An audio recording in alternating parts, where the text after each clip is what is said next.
नमस्कार दोस्तों, स्वागत है आप सभी का एक बार फिर से आपके अपने YouTube platform study with read toppers पर। जैसा कि आपने थंबनेल में देखा होगा, आज हमारी पहली क्लास रहने वाली है रीट लेवल 1 और रीट लेवल 2 मेंस के लिए। रीट लेवल 1 वालों के लिए भी उपयोगी रहेगी और रीट लेवल 2 में साइंस मैथ्स वालों के लिए उपयोगी रहेगी। आगे जब हमारी सामाजिक शिक्षण वीडियो की क्लासेस आएगी तो वो आपके लेवल 2 एसएसटी वालों के लिए उपयोगी रहेगी और लेवल 1 वालों के लिए उपयोगी रहेगी। अभी हाल फिलहाल जो हमारी क्लासेस चलेगी वो लेवल 1 और लेवल 2 में साइंस मैथ्स वालों के लिए उपयोगी रहेगी। हम बिल्कुल सिलेबस के टू द पॉइंट चलेंगे, एमसीक्यू प्रश्नों को भी शामिल करेंगे और आपके जो पीवाईक्यू जो प्रश्न है विगत, उनको भी शामिल करते हुए संभावित प्रश्नों का हल भी हम करेंगे। तो कंप्लीट क्लासेस रहने वाली है। यहाँ से पढ़ने के बाद जिस प्रकार से आपने प्री में हमसे पढ़ा था, उसके बाद आपको और कहीं से भी पढ़ने की आवश्यकता नहीं रही और 100% हमने रिजल्ट दिया। तो उसी प्रकार से इस बार भी जो है हम आपको रिजल्ट देने वाले हैं। तो एक एक करके हम उन बिंदुओं पर चर्चा करेंगे जो हम हमारी क्लासेस में आगे लाने वाले हैं। तो देखिए, आज का हमारा पहला टॉपिक है विज्ञान की शिक्षण विधियाँ। ये विज्ञान का हमारा जो पाठ्यक्रम है वो किस प्रकार से है। देखिए, लेवल 1 की अगर बात करें तो यहाँ पर शैक्षणिक रीति विज्ञान का जो पार्ट है उसके अंदर आज हम बात करने वाले हैं सामान्य विज्ञान को लेकर, और सामान्य विज्ञान के 8 अंकों का मैटर है। वही अगर लेवल 2 की बात करें तो सेम टू द पॉइंट जो है ये पांचों टॉपिक जो है आपके शामिल हैं हूबहू लेवल 2 साइंस मैथ्स वालों के लिए। तो वहाँ पर उनका जो मार्क्स की जो वैल्यू है वो है 10 मार्क्स। तो यहाँ पर आप देखेंगे कि लेवल 1 के लिए 8 अंक और लेवल 2 के लिए 10 अंक। ये हम पाठ्यक्रम कंपेयर भी आपके सामने लेकर आए हैं, जिसमें देखिए ये पांचों टॉपिक जो है आपके लेवल 1 में भी है और लेवल 2 में भी है। जो लास्ट के 2 टॉपिक हैं विज्ञान शिक्षण की मूल्यांकन विधियाँ, मतलब मूल्यांकन विधियाँ, और एक निदानात्मक और उपचारात्मक शिक्षण, और एक है आपके सहायक सामग्री। तो ये हम जो है तीनों कॉमन टॉपिक सभी विषय में है, इनको हम कॉमन ही पढ़ेंगे। जैसे हम शिक्षण सहायक सामग्री नाम से एक टॉपिक करेंगे, जब हम देखेंगे कि सामान्य जो कॉमन जो सहायक सामग्री है वो भी पढ़ लेंगे।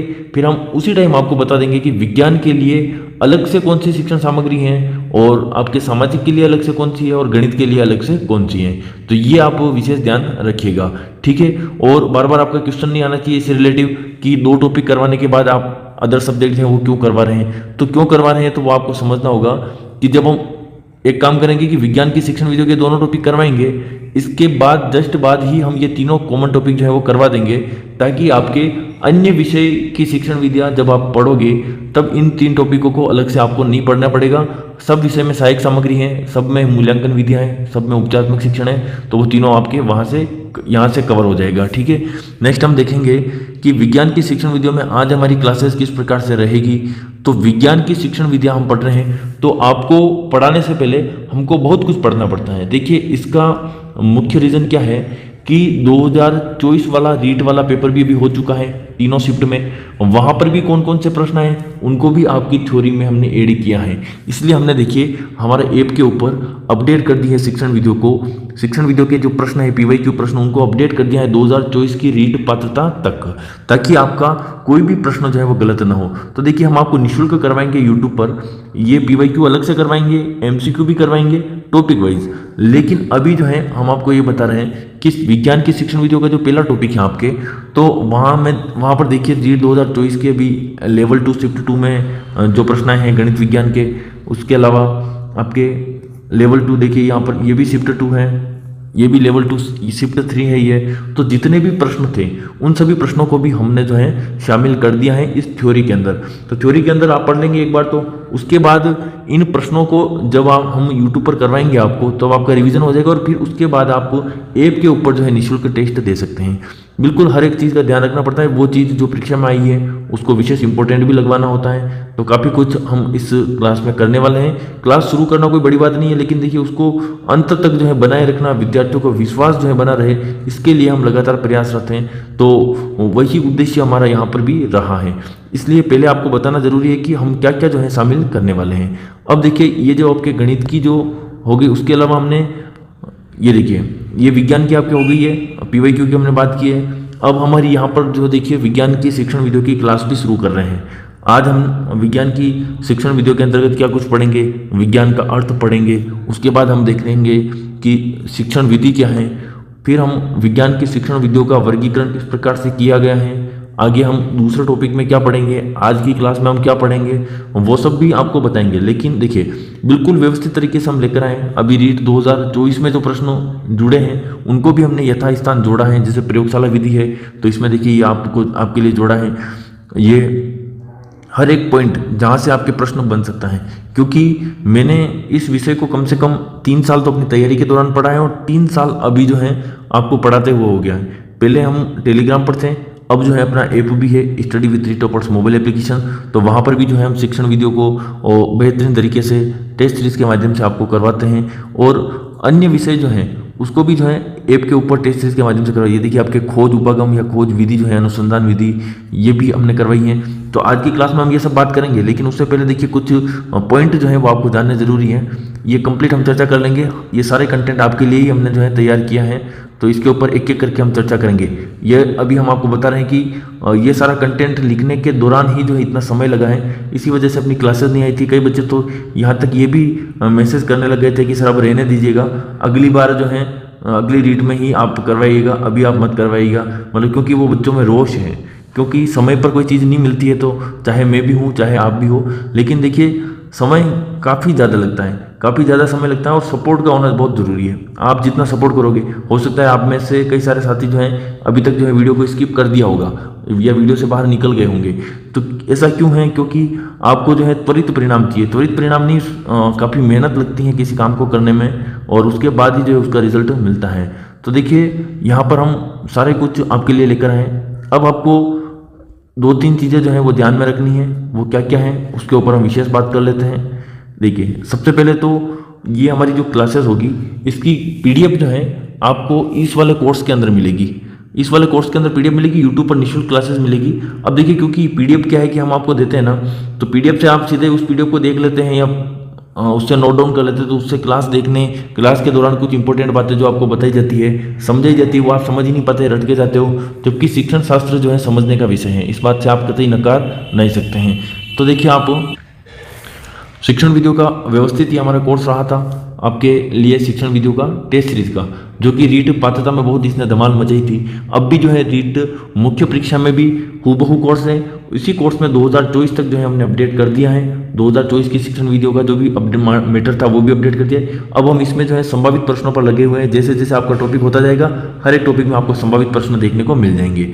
अब नेक्स्ट हम देखेंगे ये, इसके अलावा हमारे स्टोर सेक्शन में आप जाएंगे, ऐप के ऊपर स्टोर वाले सेक्शन में आप जाएंगे तो यहाँ पर आपको राजस्थान सामान्य ज्ञान वाला जो 50 अंक का मैटर है उसकी टेस्ट सीरीज देखने को मिल जाएगी। मेंस के लिए आपको शैक्षणिक मनोविज्ञान, शैक्षणिक परिदृश्य, सूचना तकनीकी, लेवल 1 वालों के लिए सामान्य विज्ञान, उसके अलावा आपके राजस्थानी भाषा, जो कि पूरे यूट्यूब पर सबसे पहले राजस्थानी भाषा का पर्दाफाश हमने किया था। हमने आपको बताया था कि प्रश्न कहाँ से आए, बाकायदा हमारे बताने के बाद जो है मार्केट में नई नई किताबें आने लग गई। हमने यूट्यूब पर यूँ कह सकते हैं कि राजस्थानी भाषा की पुस्तक को बताया था, यहाँ तक कि प्रूफ के साथ बताया। उसके बाद हमने निःशुल्क क्लासेस ली ताकि बच्चे जो है निःशुल्क पढ़ सके, समझ सके राजस्थानी भाषा को। लेकिन कुछ पब्लिकेशन वाले, यहाँ पर मैं नाम नहीं लेना चाहता हूँ, कई सारे बच्चों ने मुझे कंप्लेंट भी की थी कि सर आपने जो पढ़ाया हूबहू लाइन टू लाइन जो है एक पब्लिकेशन वाला जो है और एक राइटर जो है उसने कॉपी किया है। मैंने उनको बच्चों को एक ही जवाब दिया है कि कोई बात नहीं, अगर हमारी मेहनत कोई यूज़ कर रहा है और अगर बच्चों को फायदा हो रहा है तो उसमें कोई दो राय नहीं, ना किसी प्रकार का कॉपीराइट है ना कोई विवाद है। क्योंकि हम नहीं चाहते हैं कि बच्चे जो हैं किसी विवाद में पड़े, किसी पब्लिकेशन से हम उलझे। एक अच्छी रणनीति के साथ हम तैयारी आपको करवा रहे हैं। हो सकता है हम आईसीटी का भी जो है एक वीडियो तैयार कर रहे हैं जिसमें आपको आईसीटी का भी मार्गदर्शन कर देंगे कि आईसीटी के प्रश्न कहाँ से पूछे गए थे पिछली बार और अब जो है कहाँ से पूछे जाने वाले हैं। तो आप जुड़े रहिएगा। देखिए चैनल को सब्सक्राइब जरूर कर लें। आज की क्लास तो हम करेंगे ही, पूरी क्लास लंबी होने वाली, लगभग 1 घंटे की क्लास आपकी रहने वाली है। अब आपकी फ्री टेस्ट सीरीज जो ऐप के ऊपर चल रही है, क्योंकि देखिए ये वीडियो जो है मुझे पता है कि कई सारे स्टूडेंट देखेंगे, इसलिए ये जानकारी सारी पहले वीडियो में आपको मिल जाएगी, तो बार बार आपके प्रश्न नहीं रहेंगे। Study with 3 toppers mobile application की होम स्क्रीन पर जब आप इस तरफ जो है 3 लाइन पर क्लिक करेंगे तो आपके सामने ये सेक्शन खुलेगा। यहाँ आपके खुलेगा फ्री मटेरियल। फ्री मटेरियल पर जैसे आप क्लिक करेंगे तो 3 सेक्शन में देखने को मिलता है, डॉक्यूमेंट, वीडियोस एंड टेस्ट। अब बच्चे क्या करते हैं कि डॉक्यूमेंट वाले पे ही देख लेते हैं, यहाँ देखते हैं उनको कोई टेस्ट दिखाई नहीं देता, फिर कंप्लेन करते हैं कि सर कोई टेस्ट तो है ही नहीं, और ऐसे ही हमारे साथ हमारे से जो है ऐप को डाउनलोड करवा दिया। तो उद्देश्य वो नहीं है। यहाँ पर सिलेबस की PDF डाल रखी है, उसके अलावा कुछ महत्वपूर्ण पुस्तकें, नीचे और भी पुस्तकें हैं वो डाल रखी है, और वीडियोज़ के अंदर सेकंड सेक्शन जो है इसमें बता रखा है आपको कि ऐप को कैसे चलाना है, फ्री टेस्ट सीरीज कहाँ है, क्या मामला है, वो सब आपको बता रखा है। उसके बाद जो टेस्ट का सेक्शन है यहाँ पर आप देखेंगे तो थर्ड ग्रेड प्रतिदिन निःशुल्क टेस्ट सीरीज हमने 25 अगस्त को राजस्थान के प्रत्येक दिन, क्योंकि हम राजस्थान के सामान्य ज्ञान के 50 अंकों वाला मैटर आपको करवा रहे थे, इसलिए 25 अगस्त को राजस्थान के प्रतीक चिन्ह हुआ, 27 अगस्त को फ्लैगशिप योजनाएं हुई, 29 अगस्त को राजस्थान के प्रमुख अनुसंधान केंद्र हुए और 31 अगस्त आज जो है राजस्थान के प्रमुख धार्मिक स्थल। ये टेस्ट जो है ये एक नियत समय के दौरान ही होता है, एक बार ही आपको टेस्ट जो है अटेम्प्ट करने दिया जाता है। अगर आप टेस्ट सीरीज के अंदर इनरोल है परचेज करके तो वहाँ पर आप अनलिमिटेड मनोविज्ञान वाला जो कोर्स है इसमें भी हमने आपको रीट के सिलेबस के अनुसार हूबहू टॉपिक यहाँ पर बना दिए और टॉपिक के अंदर क्या मैटर है वो सब मैटर आपको प्रोवाइड करवा दिया है, क्योंकि टेस्ट यानी कि अभ्यास आप जितना करोगे उतना ही आपकी फायदा है। मार्केट में कंटेंट बहुत जगह मिल जाएगा, लेकिन important question NCERT, RBSC, Hindi ग्रंथ अकादमी, पीवाईक्यू आपके आरपीएससी वाले, आरएमएसएसबी वाले जितने भी हैं अभी 2025 तक सारी इसमें ऐड कर दिए गए, तो आप देख सकते हैं एक बार। और उसके अलावा देखिए राजस्थान का सामान्य ज्ञान वाली टेस्ट सीरीज अभी हाल ही में हमने लॉन्च की और काफ़ी अच्छी जो है बिकी भी है, क्योंकि देखिए बच्चों का रिस्पांस काफ़ी अच्छा मिला है, बच्चों ने इसको ज्वाइन भी किया है। इसमें लगभग 42 से 45 टेस्ट है टोटल, वो भी टॉपिक वाइज है। हर एक टेस्ट में लगभग 50 से ऊपर प्रश्न है, किसी में 100 प्रश्न भी है, किसी में 80 भी है बिल्कुल। और राजस्थान की राजनीतिक एवं प्रशासनिक व्यवस्था के भी सारे टॉपिक इसी टेस्ट सीरीज के अंदर आ जाते हैं, क्योंकि आपके पाठ्यक्रम में केवल राजस्थान की राजनीतिक एवं प्रशासनिक व्यवस्था दे रखी है, लेकिन 17 टेस्ट हमारे द्वारा बनाए गए हैं, क्योंकि जितने भी टॉपिक बनते हैं राजस्थान की राजनीति के वो सभी टेस्ट सीरीज में लिए हैं, हमने शामिल किए हैं। फिर आप नेक्स्ट देखेंगे शैक्षिक परिदृश्य वाली, शैक्षिक परिदृश्य की टेस्ट सीरीज ये आपके सामने है। आप प्रत्येक चीज़ को study with read toppers mobile application पर जाए, अच्छे से देखिए, समझे, समझ में नहीं आता है तो आप मैसेज करें। और ऐप के ऊपर अभी लगभग 50,000 हाल ही में हुए थे, अभी 55,000 का आंकड़ा भी जो है पूरा होने वाला, 53,000 स्टूडेंट जो है उसके ऊपर हो चुके हैं। और 53,000 स्टूडेंट में से कम यूँ मान के चलिए आप 35,000 से अधिक स्टूडेंट जो है हर एक टेस्ट सीरीज, मतलब एक विद्यार्थी ने 7 से 8 जो टेस्ट सीरीज है वो सभी ले रखी है, क्योंकि इसका कारण यह है कि कंटेंट की जो क्वालिटी है वो कहीं भी आप कंपेयर करके देख सकते हैं। और रीट के जितने भी पुराने प्रश्न हैं, रीट 2024 तक, थर्ड ग्रेड 2022 वाले मान लो, या रीट 2024 तक के जितने भी प्रश्न हैं आरटेट 2011 से लगा के वो सारी इसमें शामिल है। ये सभी टेस्ट सीरीज जो है हमने आपको बता दी हैं, और विशेष उपयोगी तो आपके लिए यही है, कौन सी, आपके शिक्षण वीडियो वाली। नेक्स्ट हम देखेंगे यहाँ पर है आपके लेवल 1 की सामान्य विज्ञान वाली, लेवल 1 की एसएसटी की और हिंदी की ओर बहुत जल्द जो है आने वाली है। राजस्थानी भाषा के लिए तो आपको बताया है ये टेस्ट सीरीज आप देख सकते हैं। और मैंने ये देखिए यहाँ पर लिखा हुआ है हाईलाइट, 2022 के जो भी क्वेश्चन पूछे गए थे 2022 वाली थर्ड ग्रेड में, वो राजस्थानी भाषा की बोर्ड की किस पुस्तक से पूछे गए हैं, राजस्थानी साहित्य और इतिहास, और एक राजस्थान का इतिहास एवं संस्कृति। उन दोनों में मैंने हाईलाइट करके भी लिखा है और यहाँ पर डाला है, आपके सामने है। ये सारी चीज़ें इंफॉर्मेशन है। राजस्थान की भाषा एवं साहित्य वाली जितनी भी क्लासेस थी, मतलब 16 अंकों का जो मैटर था वो आपके मैंने कवर करवा दिया है पूरा यूट्यूब के ऊपर निःशुल्क, तो आप उसको भी जो है ज्वाइन कर लें। उसके बाद देखिए ये हमारे भाषा की शिक्षण विधि ये हमने कराई थी रीट प्री के टाइम। अब हम इसको क्या करेंगे कि थर्ड ग्रेड के लिए कौन कौन से टॉपिक आपको पढ़ने हैं उनकी हम अलग से प्लेलिस्ट बना देंगे। उन टॉपिक की सीरियल से आपके यूँ कह सकते हैं कि जो भी सिलेबस है आपका थर्ड ग्रेड का, लेवल 1 का, लेवल 2 का, उसके अनुसार हम बना देंगे। और ये गणित की शिक्षण विद्या भी जो है हमने करवा रखी है, कंप्लीट करवा रखी है, क्योंकि मैंने प्री और मेंस कोई अलग यहाँ पर है नहीं मैटर। प्री के लिए जो करवा रखी है उनमें से मैं छंटनी कर दूंगा आपके लिए कि कौन सी आपको मेंस में पढ़नी है और कौन सी आपको छोड़नी है, तो एक प्लेलिस्ट अलग से भी बन जाएगी, तो आप उन्हीं को देख लें, क्योंकि समय काफ़ी कम है। फिर आपको हिंदी की भी वापस रिटर्न करवाएं और गणित की भी करवाएं तो कहीं ना कहीं समस्या का सामना करना पड़ेगा। बाकी विज्ञान की हो जाएगी, विज्ञान की होते एसएसटी की करवाएंगे, एसएसटी के होने के बाद इंग्लिश की जो है आपके करवा देंगे। उसके बाद हम विद्यालय विषय पर भी जो है एनसीईआरटी का एक बेस लेकर आएंगे आपके सामने, जिसमें एनसीईआरटी में जितना दे रखा है, क्योंकि एनसीईआरटी से ही 90% प्रश्न आपके पूछे गए हैं, तो विद्यालय विषय की जो 50 अंकों की जो झंझट है वो भी हम आपके खत्म करने वाले हैं। और ये आपके राष्ट्रीय शिक्षा नीति 2020 जो कि हमने करवाई शैक्षिक परिदृश्य की क्लासें भी हम आपके सामने लेकर आएंगे। अब संस्कृत की शिक्षण विद्या तो कम ही करवाई थी, ये हमारी एक सीरीज चली थी, और ये सारा हमने कंटेंट यूट्यूब पर भी जो है निःशुल्क करवा रखा है। और study with read toppers mobile application पर आप जो है ये सारी चीज़ें जो मैंने आपको बताई हैं ये आप निःशुल्क भी जो है यहाँ पर फ्री स्टडी मटेरियल के अंदर जो है काफ़ी सारे फोल्डर बना रखे हैं, साइकोलॉजी के भी है, हिंदी, इंग्लिश, संस्कृत सभी के हैं।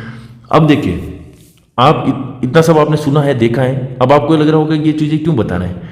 चीज़ें बताना इसलिए ज़रूरी है क्योंकि बच्चे जो हैं रोज़ कम से कम 100 से 200 स्टूडेंट जो है प्रतिदिन जुड़ रहे हैं। लेकिन कोई बच्चा जो है कमेंट करके कहीं नहीं बता रहा है कि मैं वहाँ से पढ़ रहा हूँ। इसका कारण आपको स्पष्ट तौर पर पता है, वो ये है कि कंटेंट की क्वालिटी है। अगर ज़्यादा बच्चे जुड़ेंगे तो हमें ही नुकसान होगा, केवल इसी उद्देश्य से। यहाँ तक कि कई बच्चे तो कमेंट करके ये बताते हैं कि सर हम इसी वजह से जो है ऐप को शेयर नहीं करते, क्लासेस को शेयर नहीं करते, क्योंकि कंटेंट की वैल्यू हमें पता है, इसलिए हम कंपटीशन नहीं बढ़ाना चाहते। लेकिन अब आप नए हैं, हमारे पास आए हैं, तो ये देखिए आप खुद देख सकते हैं कि कितने स्टूडेंट जो हैं प्रतिदिन ऐप को परचेज करते हैं, ऐप के अंदर इनरोल होते हैं। ये प्रूफ आपके सामने मैं लेकर आया हूँ, ये आप रोक कर देख सकते हैं। Student purchase, course purchase, new app download, ये प्रतिदिन का रिकॉर्ड है, प्रतिदिन का रिकॉर्ड हमारे पास है। और आज 53,000 स्टूडेंट है, कल 1 लाख स्टूडेंट भी होंगे, और रीट भर्ती में सर्वाधिक सिलेक्शन हम देके रहेंगे, ये हमारा उद्देश्य है। और ये हमने आपको बताया है, जैसे अभी का देख ली, ये आज की डेट के आप देख सकते हैं 31/8/2025 का, ये सारी प्रूफ जो है 31/8/2025 की आप देख सकते हैं। कितने स्टूडेंट जो है हमसे जुड़े हैं, कितने स्टूडेंट ने कोर्स को परचेज किया है। अब आप भी अगर नहीं जुड़े हैं तो जो अवश्य जुड़िए, क्योंकि वहाँ पर आपको फ्री टेस्ट जो मिलते हैं, कम से कम आप वो देंगे ना, तो भी तो आपका बहुत सारा जो है फायदा होने वाला है। रीट एग्जाम में काफ़ी फायदा आपको देखने को मिलेगा। अब हम आगे बात करें, देखिए हमने इन क्लासेज में गणित की शिक्षण वीडियो का जो मैटर था PYQ वाला, वो भी हमने शामिल किया है। गणित की शिक्षण वीडियो का अब तक जितने भी प्रश्न पूछे गए हैं गणित के, उनको भी इन शिक्षण वीडियो में टॉपिक वाइज समाहित किया है। क्योंकि जैसे आगमन विधि हो गई, निगमन विधि हो गई, संश्लेषण, विश्लेषण, प्रयोगशाला अनुसंधान या समस्या समाधान, ये गणित में भी हूबहू आपको देखने को मिलेगी। हम आपको वहां पर भी करवाएंगे, लेकिन वहां पर आपको स्वविवेक से काम लेना होगा। वहां पर क्या करना होगा आपको, केवल आप रिमार्क कर दे और वहां लिख दे कि हमने जो है ये विज्ञान में पहले से पढ़ रखी हैं, ताकि आपको ध्यान रहेगा कि बार बार आपको कंटेंट नहीं लिखना पड़ेगा। ठीक है, बाकी करवाएंगे, हम कंप्लीट करवाएंगे, आपको टेंशन लेने की आवश्यकता नहीं है। हमारे ऊपर जिम्मेदारी है आपकी, तो हम बखूबी जो है इसको निभाएंगे। अब आप देखेंगे कि शिक्षण वीडियो की हम शुरुआत करेंगे, और शिक्षण वीडियो अब से पहले जो भी मैंने आपको कहा है, इस पर आप विशेष ध्यान दें। ये हम कुछ आपके सामने अभी देखिए कुछ प्रूफ भी लेकर आएंगे। ये प्रूफ हम लेकर आए हैं रीट 2024 का पात्रता वाला एग्जाम होने के बाद, पात्रता एग्जाम होने के बाद बच्चों के क्या कमेंट रहे, एक बार उनको आप पढ़ लेंगे ना, तो आप इस क्लास को छोड़ के नहीं जाएंगे, क्लास को पूरा देखेंगे। देखिए, आप देखिए, सर आपसे ज़्यादा मेहनत, मतलब इन्होंने लिखना चाहे कि सर हमसे ज़्यादा मेहनत आपने की है, इसमें कोई शंका नहीं है। मेंस की क्लासेस कब से चलेगी और कौन से सब्जेक्ट की चलेगी, प्लीज़ बताओ सर। बच्चे जो हैं इनकी डिमांड है कि साइंस, SST, इंग्लिश, इनकी टीचिंग मेथड भी आप करवा देना। Teaching method very nice sir, मज़ा आ गया। इसके अलावा आप खुद यहाँ पर रोक कर देख सकते हैं कि पेपर का लेवल अच्छा था, फिर भी अपने प्रश्न मिले हैं, तो आप देखिए। हाँ सर, बहुत आए आपकी क्लास से, टीचिंग मेथड में से रीट मेंस की तैयारी भी करवाओ, थैंक्स सो मच। अब देखिए, ये देखिए प्रत्यास्मन और प्रत्याविज्ञान वाला क्वेश्चन लाइन टू लाइन आपने पढ़ाया, वैसे पूछा था सर, थैंक यू सर। अगर आप ये सब कमेंट पढ़ लेंगे ना, तो आपको लग जाएगा कि वाकई में कंटेंट क्या था और आपने जो है क्या चीज़ मिस की है। अब देखिए, thank you so much sir, आपकी शिक्षण विधियाँ इतनी बेस्ट हैं कि ना ही किसी बुक और ना ही किसी चैनल पर है। आपकी वजह से मेरी रीट क्लियर हो गई है। BSTC 2024 से हूँ, अभी तक 5 ईयर के पेपर नहीं लगे हैं, क्या मेंस दे सकता हूँ। REET pre score 105, thank you so much. देखिए, आप देख सकते हैं, क्योंकि शिक्षण वीडियो का काफ़ी वेटेज था, कम से कम 30 से 40 अंकों का वेटेज था। सर आपने बहुत अच्छा पढ़ाया अभी तक, अब मेंस की अच्छे से तैयारी करवाओ। और उसके अलावा देखिए, काफ़ी सारे 1-2 कमेंट में आपको अच्छे अच्छे और दिखाने वाला हूँ। टीचिंग मेथड वेरी नाइस, मज़ा आ गया। अब देखेंगे आप, सर आइए followed your lecture of Hindi playlist, आइए मानसो फ्रॉम हरियाणा से भी बच्चे जो हैं हमारी प्लेलिस्ट को जो है देख रहे हैं, टीचिंग मेथड वाली, तो आप बच्चे जो हैं जुड़े हुए हैं, thank you sir, class is so helpful. आगे रीट मेंस के लिए भी क्लासेस कंटिन्यू रखना। और देखिए, यहाँ पर कुछ नए कमेंट जो है, यहाँ पर कुछ न कुछ कमेंट में रिपीट हो गया है। 27 की सेकंड शिफ्ट में आपने जो पढ़ाया उसकी लाइन की लाइन आई है। एक बात तो है सर, शिक्षण वीडियो के मामलों में आपसे नीचे हैं। देखिए, पूरे यूट्यूब पे निगमन विधि से जो आपने पढ़ा है, क्या कंटेंट दिया है सर, मज़ा आ गया। और ये देखिए, कुछ कोचिंगों के इन्होंने शॉर्ट नेम लिखे हुए हैं कि ये कोचिंग सब जो है क्या है, फेल है। और यहाँ पर लिखा हुआ है कि सुनार की एक लोहार की, 100 सुनार की एक लोहार की। तो यहाँ पर देखिए, सर आपके गाइडेंस से बहुत अच्छी हेल्प मिली, thank you so much sir. और आप देखेंगे यहाँ पर, थैंक्स भैया, फर्स्ट अटेम्प्ट था, टीचिंग मेथड आपकी टेस्ट सीरीज माइलस्टोन, मैंने पूरी टेस्ट सीरीज सोल्व की थी, टोटल टीचिंग मेथड पूरी आई है। अब आपके भरोसे टीचिंग मेथड्स मेंस में भी, ठीक है। अब आप देख सकते हैं कि कमेंट कितने व्यक्तिगत ये किसी एक आईडी के कमेंट नहीं है, सब अलग अलग आईडी के कमेंट आपके सामने लिख रहे हैं। Thank you so much sir, हमें एग्जाम ओरिएंटेड मटेरियल प्रोवाइड करवाने के लिए, और कल बोथ लेवल एग्जाम में हेल्पफुल रही आपकी क्लासेस। अब रीड मेंस के लिए कैसे तैयारी करें, कितना टाइम में एग्जाम हो सकता है, इसकी जानकारी हमें दें। बहुत धन्यवाद सर, आपकी वजह से मेरे शिक्षण वीडियो में 80 से 85% प्रश्न सही हो रहे हैं। आपका बहुत बहुत आभार। आशा है कि आप आगे भी इसी तरह से थर्ड ग्रेड में हमारी मदद करेंगे। तो इसीलिए जो है हम क्लास लेकर आए हैं थर्ड ग्रेड की, तो आप निश्चित रहे बिल्कुल। भैया सारे क्वेश्चन आपकी क्लासेस से ही आए थे, बहुत ही अच्छा कंटेंट आपने हमें दिया, आगे भी ऐसे ही हमारा साथ देना। और देखेंगे आप, मैंने घर पर सेल्फ स्टडी की है, रीड प्रिपरेशन की और टीचिंग मेथड की तैयारी मैंने सिर्फ आपने जो पढ़ाया उसके नोट्स बनाए। मेरा ऑलमोस्ट क्वेश्चन जो है राइट हुए, जितना भी मुझे याद रहा। Thank you so much sir. Third grade GK और साइंस मैथ्स के लिए गाइड कीजिएगा। नेक्स्ट हम देखते हैं, आपकी वजह से मेरे टीचिंग मेथड में लेवल 2 टीचिंग मेथड के 1-2 क्वेश्चन छोड़ के सारे क्वेश्चन सही हुए हैं। सादर धन्यवाद। 28/2/2025 वाला उनके पेपर रहा होगा।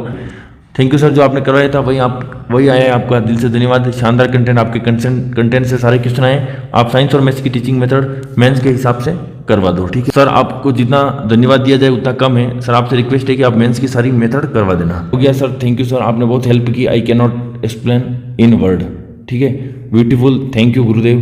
तो ये जो कमेंट आए हैं, ये कमेंट आप स्टूडेंट करते हैं तो हमें मोटिवेशन मिलता है और हम आगे जो है काम करने के लिए प्रेरित होते हैं। गुरुजी आपने जो अध्ययन करवाया बहुत हेल्प मिली, और हम चाहते हैं कि साइंस मैथ्स लेवल 2 मेंस की तैयारी आपके साथ करें। पूर्ण विश्वास है कि आप जल्दी मेंस की क्लासेस लेंगे। ये सारे कमेंट हो गए। अब हम जो है अपनी क्लासेस ले लेते हैं। ये आज के 20 मिनट जो है मैंने आपके खाए हैं, कहीं ना कहीं आपके खर्च किए हैं। ये आपको एक विश्वास दिलाने के लिए, जो बच्चे नए हैं, क्योंकि पुराने बच्चों को तो पूर्ण विश्वास है, जो बच्चे नए हैं, तो ये जितनी भी बात मैंने आपको बताई है अभी 20 मिनट के दौरान, आपको पता लग गया होगा कि कंटेंट की क्वालिटी क्या है, ऐप के ऊपर कितने बच्चे जुड़े हुए हैं, यूट्यूब के ऊपर क्या कमेंट है। और हाँ, टेलीग्राम अगर आपने ज्वाइन नहीं किया है तो study with 3 toppers mobile application की तरह ही इसी नाम से जो है स्टडी विद 3 टॉपर्स नाम से टेलीग्राम पर चैनल में, जिसपे 5300 से लगभग स्टूडेंट हैं, तो आप उसको ज्वाइन कर ले। वहाँ पर भी क्विज़ आपको देखने को मिलती हैं और कई सारे स्टूडेंट जो है रेगुलर उस क्विज़ को अटेंड करते हैं। ये सारे 20 मिनट की जो चर्चा थी, हमने आपको कमेंट भी पढ़ के बता दिए हैं। हमारी क्लासेस हिंदी की शिक्षण विधि की अगर पहली क्लास जाके देखोगे आप, तो वहाँ कमेंट जाके देखो प्लेलिस्ट में, आपको पता लग जाएगा। सारी कोचिंग वाले जो हैं, जितने भी स्टूडेंट कोचिंगों पे पढ़ रहे थे, उन्होंने भी जो है कमेंट करके बताया कि सर कोचिंग में भी हमें ऐसा कंटेंट नहीं करवाया जैसा कि आपने यूट्यूब पर निःशुल्क करवाए हैं। शुरू करेंगे क्लास। अब हम एक नए ऊर्जा और नए जोश के साथ जो है क्लासेस को शुरू करने वाले हैं। तो आप सभी का साथ जो है इस पूरी सीरीज के दौरान हमारे साथ बना रहना चाहिए। देखिए, हम बात करते हैं विज्ञान की शिक्षण विधियों की। अब हम विधिवत रूप से हमारी क्लासेस जो है शुरू करने जा रहे हैं। तो देखिए, विज्ञान शिक्षण का क्या अर्थ है, विज्ञान का क्या अर्थ है। तो विज्ञान शब्द जो है, इसकी उत्पत्ति लैटिन भाषा के शब्दों से हुई है। और ये शब्द हैं, एक तो पहला शब्द है आपके साइरे और दूसरा शब्द है आपके साइंटिया। तो ये जो है इसका अर्थ होता है जानना और ज्ञान। क्योंकि कई बार पूछा जाता है कि विज्ञान शब्द की उत्पत्ति किस भाषा से हुई है, तो लैटिन भाषा से हुई है। विज्ञान दिवस 28 फरवरी को मनाया जाता है। 28 फरवरी को सीवी रमन जो है, इन्होंने रमन प्रभाव की खोज की थी 28 फरवरी 1928 को। इसी उपलक्ष्य में जो है 28 फरवरी को प्रति वर्ष जो है विज्ञान दिवस मनाया जाता है। देखेंगे आप, वी प्लस ज्ञान, हिंदी में अगर इसका विच्छेद करें तो वी प्लस ज्ञान, वी उपसर्ग यानी विशेष ज्ञान जो होता है, विशिष्ट ज्ञान होता है, उसी को विज्ञान कहते हैं। प्रकृति के क्रमबद्ध व सुव्यवस्थित ज्ञान को क्या कहते हैं, विज्ञान कहते हैं। विज्ञान की प्रकृति कैसी होती है। देखिए, विज्ञान की प्रकृति, क्षेत्र, अर्थ, परिभाषा, ये सारी चीजें आपके प्री के अंदर दे रखी है। मेंस के पाठ्यक्रम में कहीं भी ऐसी चीज नहीं है। फिर भी मैंने कुछ इंपॉर्टेंट पॉइंट है वो आपको लिखवाया ताकि आपको ऐसा नहीं लगे कि हमें जो है कुछ चीज जो है आपने छुड़वा दी है।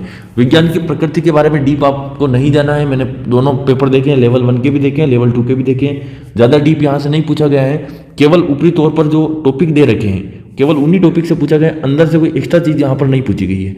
विज्ञान की प्रकृति देखिए कैसी है, तो स्थिर भी है और गतिशील भी है। कई बार ऑप्शंस में स्थिर व गतिशील दोनों इस प्रकार से भी पूछा जाता है। फिर आपके विज्ञान की प्रक्रिया कैसी है, विज्ञान की प्रकृति कैसी है, तो उत्पाद भी है और एक प्रक्रिया भी है, दोनों हैं। फिर विज्ञान का प्रमुख आधार क्या है, प्रत्यक्ष ज्ञान। विज्ञान में आंखों देखा ज्ञान, ज्ञानेंद्रियों द्वारा जो ज्ञान होता है, ज्ञानेंद्रियों के द्वारा उसी ज्ञान को क्या माना जाता है, सत्य माना जाता है। हवा में बातें जो है विज्ञान में नहीं की जाती हैं। विज्ञान की एक प्रमुख प्रकृति ये भी है कि यह निरंतर जो है सत्य की खोज में लगा रहता है। विज्ञान जो है इसकी प्रकृति क्या है, निरंतर सत्य की खोज में जो है ये लगा रहता है।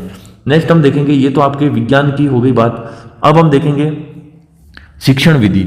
शिक्षण विधि का मतलब ये होता है कि पढ़ाने का, शिक्षण का अर्थ होता है पढ़ाना, तो विधि का अर्थ हो गया पढ़ाने का तरीका, मार्ग या रास्ता। इनमें से कोई भी अर्थ आप ले सकते हैं। शिक्षण विधि जो है, एक अध्यापक को अनिवार्य रूप से ज्ञान होना चाहिए शिक्षण विधियों का, शिक्षण सूत्र का, शिक्षण सिद्धांत का।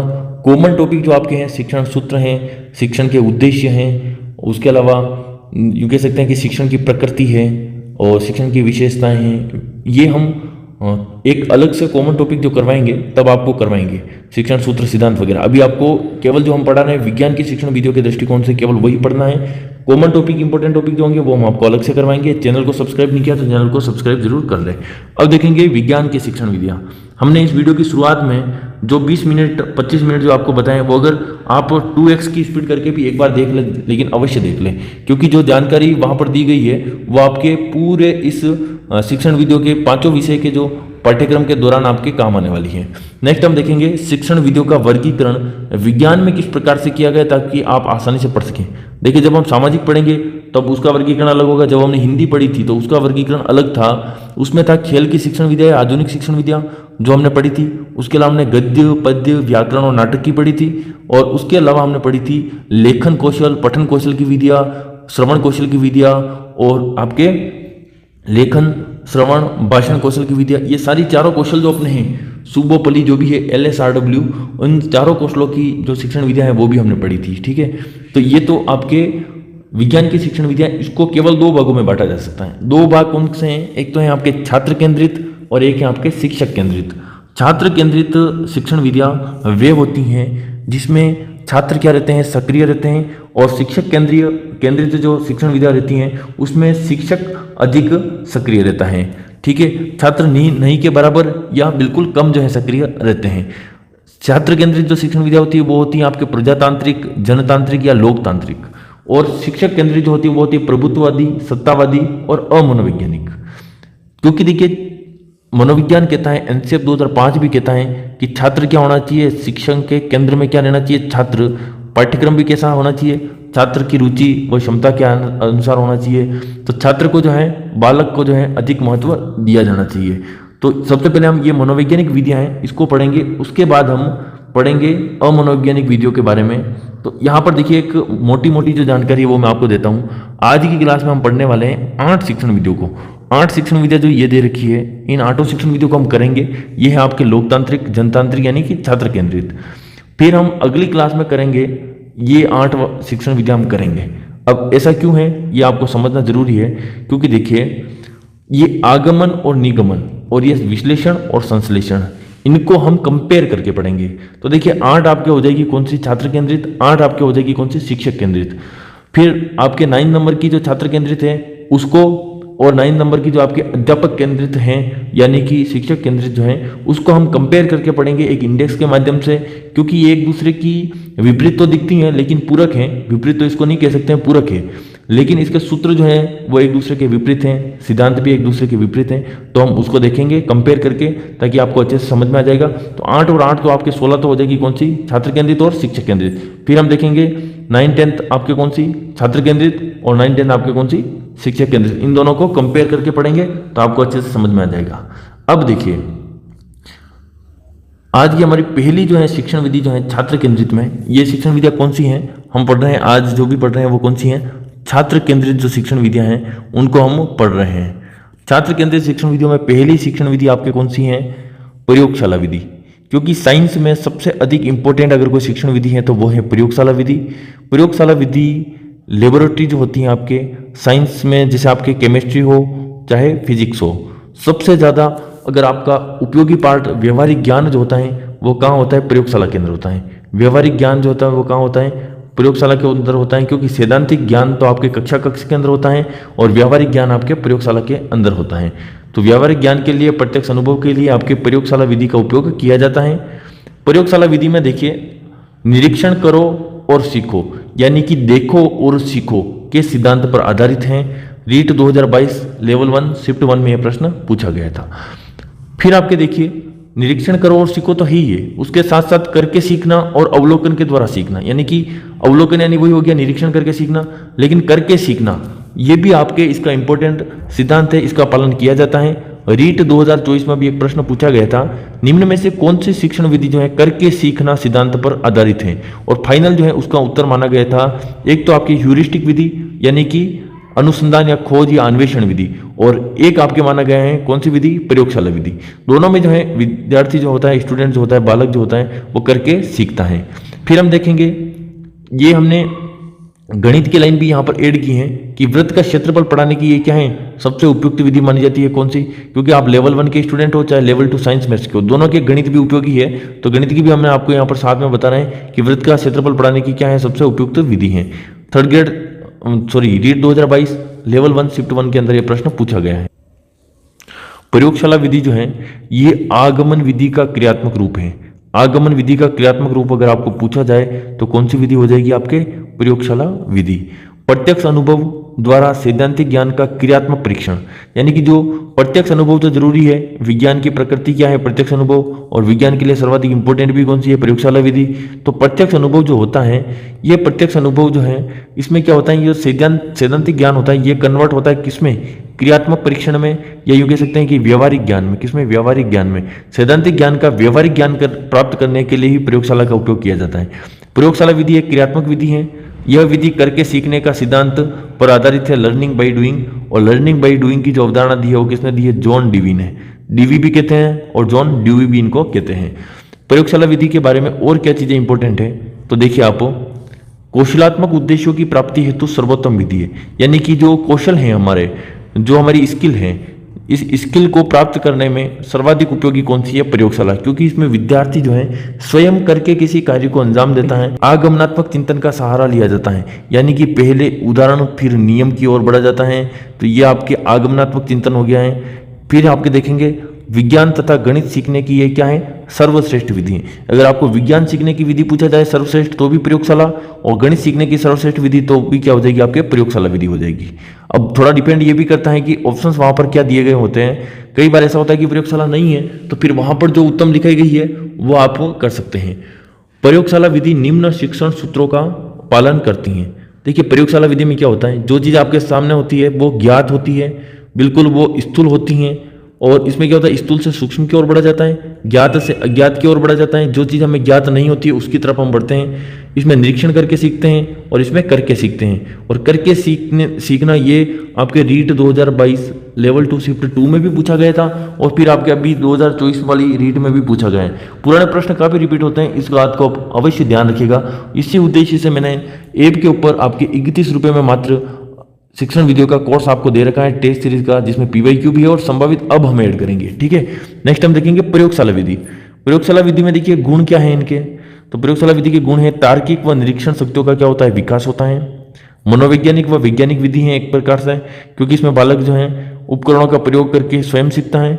रचनात्मकता का भी विकास होता है, और स्थायी ज्ञान, जो ज्ञान प्राप्त होता है, क्योंकि वह करके सीखना, जो भी ज्ञान अगर बालक जो है करके सीखता है वो स्थायी प्रवृत्ति का होता है। अब प्रयोगशाला विधि के दोष क्या हैं, तो दोष में आप देखेंगे ये छोटी कक्षाओं के लिए बिल्कुल भी उपयोगी नहीं है। छोटी कक्षाओं के लिए उपयोगी नहीं है क्योंकि उसमें एक समझ, एक चिंतन की जो है आवश्यकता होती है, और छोटे बच्चों में जो कहीं ना कहीं समझ और चिंतन का अभाव पाया जाता है। देखिए कुछ प्रकरणों में ही उपयोगी, कुछ टॉपिक को पढ़ाने के लिए ही उपयोगी। पूरा पाठ्यक्रम जो प्रयोगशाला विधि से नहीं करवाया जा सकता है, इसमें समय अधिक लगता है, खर्चीली विधि है, छात्र संख्या कम होने पर ही उपयुक्त। देखिए अगर कोई विधि जो है समय अधिक लगता है और खर्च अधिक हो रहा है तो वो विधि जो है व्यावहारिक नहीं है। ये बात आप ध्यान रखिएगा, नोट डाउन कर लीजिएगा कि ये विधि जो है व्यावहारिक नहीं है, इस बात का आप विशेष ध्यान रखिएगा। निर्धारित समय में संपूर्ण पाठ्यक्रम जो है पूर्ण नहीं करवाया जा सकता, क्योंकि इसमें प्रोसेस होती है पूरी, प्रयोगशाला में समय लगता है, तो बिल्कुल कम टाइम में जो है ये नहीं करवाया जा सकता है। नेक्स्ट हम देखेंगे, तो ये तो आपके हो गई प्रयोगशाला विधि के जितने भी दोस्त थे वो यहाँ पर हो गए हैं। अब ये प्रयोगशाला विधि कंप्लीट हो गई है। अब हम नेक्स्ट विधि कौन सी, आपके अनुसंधान विधि। अनुसंधान विधि यानी कि खोज, अन्वेषण या ह्यूरिस्टिक विधि जो है इसके अन्य नाम है। इस विधि को खोज विधि भी कहते हैं, अन्वेषण विधि भी कहते हैं और ह्यूरिस्टिक विधि भी कहते हैं। खोज उपागम की उपयोगिता जो है, प्रसिद्धि जो है, ये इसका श्रेय किसको जाता है, जेरोम ब्रूनर को जाता है। थर्ड ग्रेड 2022 लेवल 1 में यह प्रश्न पूछा गया था। उपयोगिता या प्रसिद्धि का अगर पूछा जाए तो जेरोम ब्रूनर होगा। खोज विधि के जनक अगर पूछा जाए तो H.E. आर्मस्ट्रांग होगा, H.E. आर्मस्ट्रांग होगा। रीट 2024 में ये प्रश्न पूछा गया है अभी अभी। फिर आप देखिए ह्यूरिस्टिक शब्द जो है ये ह्यूरिस्को से बना है, और ह्यूरिस्को का मतलब है लैटिन भाषा का शब्द है ह्यूरिस्को, इसका अर्थ है मैं खोजता हूँ, यानी कि आई डिस्कवर। ठीक है, नेक्स्ट है खोज दो प्रकार से होती है, एक तो छात्र खुद खोज करता है और एक अध्यापक के निर्देशन में छात्र करता है। मतलब एक तो सेल्फ बिना किसी की मदद से, और एक अध्यापक के निर्देशन में जो है छात्र खोज करता है। अब आगे देखिए अनुसंधान विधि किन सिद्धांतों पर कार्य करती है, खोज या अनुसंधान। देखिए मेरा ये मानना है अगर किसी शिक्षण विधि को आप पढ़ रहे हैं तो आप उस शिक्षण विधि के जितनी भी विशेषताएं वगैरह हैं उसको पढ़ते समय इमेजिन करें कि मैं इस विधि का उपयोग कर रहा हूँ, कक्षा कक्ष में किस प्रकार से मुझे महसूस होगा। फिर आप क्या करेंगे, जब परीक्षा में बैठेंगे आप आंखें बंद करेंगे और सोचेंगे कि हाँ अनुसंधान विधि से कैसे पढ़ाना है, तो आपके दिमाग में तुरंत वो बातें आ जाएगी जो आपने कल्पना की थी। ठीक है, नेक्स्ट हम देखेंगे सिद्धांत जो है इसमें करके सीखने का सिद्धांत। देखिए ये मैंने अनुसंधान यानी ह्यूरिस्टिक विधि में भी लिखवाया हुआ था, और अभी आपके रीट प्री के लिए जो मैथ्स की शिक्षण विधियां करवाई थी उसमें देखिए मैंने अभी प्रयोगशाला विधि में भी लिखवाया करके सीखना, अनुसंधान विधि में लिखवाया था। इसलिए मैंने जो आंसर की आपको बताई थी उसमें बताया था कि ये प्रश्न या तो बोनस में जाएगा या दोनों ऑप्शन जो है इसके मान लिए जाएंगे। तो करके सीखना वो आपकी ह्यूरिस्टिक विधि भी हो गई, यानी कि अनुसंधान या खोज विधि अन्वेषण विधि हो गई है। और फिर आपके दूसरी जो शिक्षण विधि कौन सी है, प्रयोगशाला विधि, उसमें भी निरीक्षण करो और करके सीखो, दोनों सिद्धांत पर कार्य करती हैं। अब इसका क्या है कि अनुसंधान विधि की उपयोगिता का सिद्धांत भी है, तर्क व अंतर्दृष्टि का सिद्धांत। अंतर्दृष्टि इसलिए है क्योंकि बच्चा खुद सोचता है, खुद जो है खोज करता है। फिर है आपके मनोवैज्ञानिकता या वैज्ञानिकता का सिद्धांत, यानी कि इस विधि में बच्चा खुद खोज करेगा तो मनोवैज्ञानिकता या वैज्ञानिक दृष्टिकोण का उसमें क्या होगा, विकास होगा। अब इस विधि के दोष की अगर बात की जाए तो इस विधि में क्या दोष है, तो देखिए दोष यही है कि समय अधिक लगेगा, संसाधन अधिक खर्च होंगे होते हैं, तो खर्चीली विधि है, व्यवहारिक नहीं है, छोटी कक्षाओं के लिए उपयोगी नहीं है, छोटी कक्षाओं के लिए उपयोगी नहीं है, केवल बड़ी कक्षाओं के लिए उपयोगी है। ये अनुसंधान विधि के कोई विशेष चरण नहीं है तो हमने आपको नहीं लिख पाए। अब है आपके समस्या समाधान विधि। स से समस्या और स से आपके हो जाएगा सुकरात। समस्या समाधान विधि के जनक कौन है, सुकरात है। सीवी गुड ने देखिए एक परिभाषा दी है समस्या समाधान विधि को लेकर। इन्होंने लिखा है कि समस्या पद्धति निर्देशन की वह विधि है जिसके द्वारा सीखने की प्रक्रिया को उन चुनौतीपूर्ण परिस्थितियों का निर्माण कर प्रोत्साहित किया जाता है जिनका समाधान आवश्यक है। उन परिस्थितियों का निर्माण किया जाता है जिनका समाधान क्या है, आवश्यक है। फिर बच्चों को जो है चुनौती दी जाती है, उनको प्रोत्साहित किया जाता है कि वो उस समस्या के समाधान तक पहुंचे। छात्र तथा अध्यापक मिलकर जो है वैज्ञानिक तरीके से समस्या का क्या करते हैं, समाधान करते हैं। नेक्स्ट देखिए समस्या समाधान विधि के सोपान। देखिए कई जगह अलग अलग सोपान दे रखे हैं, कई जगह 5 भी है, कई जगह 7 भी है, तो इस प्रकार का प्रश्न अगर आता है तो बोनस में जाएगा। सामान्यतः इसके जो सोपान हैं जिनको आप अच्छे से समझ सकते हैं, पहला है समस्या का चयन करना, कि किस समस्या को बालक के सामने प्रस्तुत करना है, पहले उसका क्या करना पड़ेगा, चयन करने के बाद उस समस्या को क्या करना है, बच्चों के सामने प्रस्तुत करना है। अब बच्चे क्या करेंगे, परिकल्पनाओं का निर्माण। परिकल्पना क्या होता है, हाइपोथेसिस जो होती है वो क्या होती है, वो होते हैं संभावित हल। क्या होता है, संभावित हल। देखिए जब आप नोट्स बनाएंगे ना तो केवल नोट्स कोई मतलब नहीं, आप जब तक समझेंगे नहीं। संभावित हल क्या होते हैं, जैसे कोई समस्या दे दी कि समस्या, माना कि एक समस्या है कि जैसे आप किसी रास्ते से जा रहे हो और वहाँ क्या है कि पानी बह रहा है। अब आप उस समस्या के समाधान के लिए आप क्या क्या कर सकते हो, वो आपके संभावित हल जो होंगे वो क्या कहलाएंगे, परिकल्पना कहलाएंगे। फिर आपके आंकड़ों का संग्रह, उस समस्या से जुड़े हुए जितने भी आपने संभावित हल या संभावित कारण जो है वो खोजे हैं, उनके आंकड़ों का क्या करेंगे, आप संग्रहण करेंगे। फिर आंकड़ों का संग्रह करने के बाद उसका अच्छे से विश्लेषण करेंगे। जब उस समस्या का अच्छे से विश्लेषण हो जाएंगे, संभावित कारणों का विश्लेषण हो जाएगा, तब अंत में क्या निकलेगा, निष्कर्ष निकलेगा। ये मैंने आपको समझाने का प्रयास किया है, आपको रटना नहीं है। इस प्रोसेस को एक बार आप किसी भी व्यवहारिक वस्तु पर अप्लाई करके देखिएगा तो आपको अच्छे से समझ में आ जाएगा। ठीक है, नेक्स्ट हम देखेंगे समस्या समाधान विधि के क्या गुण हैं। समस्या समाधान बालक करेगा, उसमें चिंतन शक्ति का विकास होगा, उसमें खोजने की प्रवृत्ति का भी विकास होगा क्योंकि समस्या के हल खोजेगा वो। ये अधिगम जो है प्राप्त अधिगम क्या होगा, स्थायी होगा। फिर ये व्यक्तिगत विभिन्नताओं का ज्ञान। समस्या समाधान विधि में समस्या को बालक किस प्रकार से सोचता है, किस प्रकार से उसको हल करता है, इससे उसकी व्यक्तिगत विभिन्नताओं का क्या होता है, ज्ञान होता है। शिक्षार्थी केंद्रित विधि है, वैज्ञानिक दृष्टिकोण का विकास करती हैं और वैज्ञानिक विधि में क्या है, प्रशिक्षण देने में उपयोगी है थर्ड ग्रेड 2022 लेवल 2 गणित विज्ञान में ये प्रश्न पूछा गया है, जहां पर कुछ 4 ऑप्शंस दिए थे। उसमें एक जो है समस्या समाधान विधि की विशेषता नहीं है, वो था समय की बचत। क्या लिखा हुआ था? समय की बचत। समय की बचत लिखा होता तो समय की बचत तो यहाँ कहाँ होती है? नहीं होती है, समय तो अधिक लगता है। इस विधि का दोष क्या है? समय अधिक लगता है, तो समय की बचत जो है, देखिए समय की बचत एक गुण होता है, ठीक है, लेकिन इस विधि का नहीं है। ये बात आपको समझनी होगी। कहने का मतलब एक ऑप्शन था शिक्षार्थी केंद्रित विधि, एक था वैज्ञानिक दृष्टिकोण, एक था वैज्ञानिक विधि में प्रशिक्षण। अब ये तीनों तो इसके है गुण। एक समय की बचत गुण तो होता है, लेकिन इस विधि का गुण नहीं है। इस विधि का तो दोष है कि समय इसमें क्या लगता है? अधिक लगता है, ठीक है। सभी विषय वस्तु का शिक्षण जो है संभव नहीं है। सभी प्रकार के टॉपिक जो है समस्या समाधान विधि से नहीं पढ़ाए जा सकते हैं। प्रदत्तों का संग्रहण सरल नहीं, यानी कि प्रदत्त यानी डाटा जो होते हैं, आंकड़े जो होते हैं, आंकड़ों का संग्रह जो है करना कोई आसान काम नहीं है। बड़ी कक्षाओं में ही उपयोगी, यानी छोटी कक्षाओं के लिए उपयोगी नहीं है। ये इसके क्या है? दोष हैं। तो ये हमने देखी समस्या समाधान विधि। अब हम आगे देखने वाले हैं कौन सी? प्रोजेक्ट विधि। प्रोजेक्ट विधि काफ़ी इंटरेस्टेड विधि है और इसमें मजा आएगा आपको बिल्कुल पढ़ने में। तो देखिए प्रोजेक्ट विधि को हम पढ़ते हैं। प्रोजेक्ट विधि में सबसे पहले आप देखेंगे कि इसकी विचारधारा जो है किसने दी। इसकी विचारधारा देने वाले थे जॉन डीवी, जो कि गुरु थे। किसके गुरु थे? किलपेट्रिक के। किलपेट्रिक क्या था? शिष्य था। जॉन डीवी क्या थे? गुरु थे। इस विधि को व्यापक बनाने का श्रेय किसको जाता है? रीट 2021 लेवल 1 में पूछा गया था, तो इस विधि को व्यापक बनाने का श्रेय तो दोनों को जाता है, गुरु और शिष्य दोनों को, यानी कि जॉन डीवी को भी जाता है और WH जो है किलपेट्रिक जो है इनको भी जाता है। अब देखिए आप इसके प्रवर्तक या प्रतिपादक या जनक या इसको व्यवहारिक रूप किसने दिया है, ये अगर पूछा जाए तो ये आपके कौन सा हो जाएगा? WH किलपेट्रिक। विचारधारा किसने दी? जॉन डीवी ने। व्यापक बनाने का श्रेय किसको जाता है? दोनों को जाता है, जॉन डीवी और किलपेट्रिक को। और इसके प्रवर्तक प्रतिपादक या जनक पूछा जाए तो कौन है? किलपेट्रिक। ये तीनों प्रकार के प्रश्न जो है आपके रीट में पहले पूछे जा चुके हैं, तो आपको कहीं भी घबराने की आवश्यकता नहीं है। फिर आप देखेंगे ये विधि जो है प्रोजेक्ट विधि, रीट 2021 में एक जगह प्रश्न आया था और वहां पर क्या था? इसको प्राथमिक स्तर मान लिया था। बाकी नॉर्मली जो ये विधि होती है वास्तविक तौर पर ये माध्यमिक स्तर के लिए उपयोगी होती है। बड़े बच्चों के लिए प्रोजेक्ट जो है उपयोगी होता है। आपने देखा होगा कक्षा 10 में भी जो है आपको प्रोजेक्ट वर्क मिलता है। तो ये माध्यमिक स्तर पर उपयोगी होती है, प्राथमिक स्तर पर उपयोगी नहीं होती हैं, अधिक उपयोगी नहीं होती हैं। लेकिन क्या हुआ था? रीट 2021 में ऐसा एक प्रश्न आया था कि इनमें से कौन सी विधि प्राथमिक स्तर के लिए उपयोगी नहीं है, और वहां पर डोल्टन विधि भी दे रखा था। तो डोल्टन विधि जो है वो प्राथमिक स्तर के लिए उपयोगी नहीं थी, तो उसको मान लिया गया और इसको नहीं माना गया, ठीक है।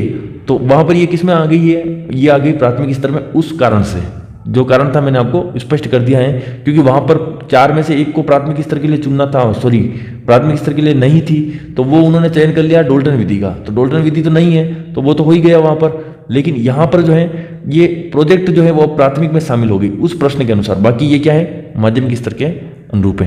प्रोजेक्ट कार्य के दौरान प्रोजेक्ट का चुनाव शिक्षक के निर्देशन में किसके द्वारा किया जाता है? छात्रों के द्वारा किया जाता है। यह प्रश्न काफी इंपॉर्टेंट है, क्योंकि प्रश्न पूछ लिया जाता है कि प्रोजेक्ट का चुनाव किसके द्वारा किया जाता है, तो अध्यापक द्वारा नहीं किया जाता, अध्यापक के निर्देशन में छात्रों के द्वारा किया जाता है।